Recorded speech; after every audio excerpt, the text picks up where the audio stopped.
We must strengthen labor unions. Here's why, and here's how.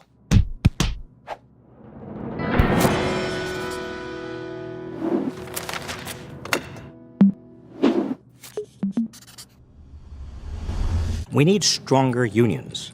50 years ago, workers joined together to get a bigger share of the economy's gains. Unions not only raised wages, but also improved working conditions for everyone.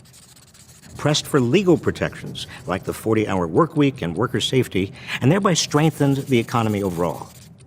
In the big picture, as union membership has weakened from more than a third of all private sector workers belonging to unions in the 1950s to fewer than 7% today, that decline has mirrored almost exactly the decline of the middle class.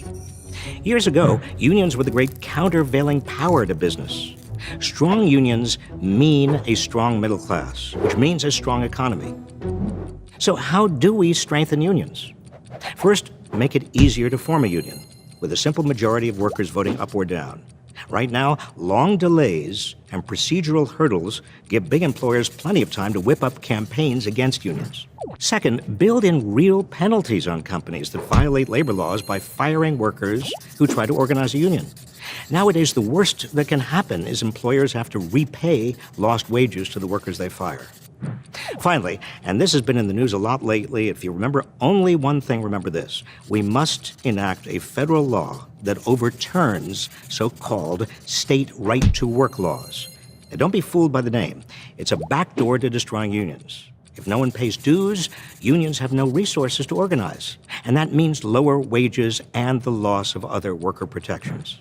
In fact, wages in right-to-work states are lower than wages in non-right-to-work states by an average of about $6,000 a year. Workers in right-to-work states are also less likely to have employer-sponsored health insurance and pension coverage. And the lowering tide pulls down all the boats.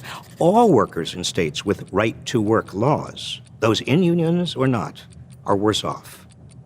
American workers need a union to bargain on their behalf, including low-wage workers in big-box retail stores and fast food chains. If we want working Americans to get a fair share of the gains from economic growth, they must be able to unionize.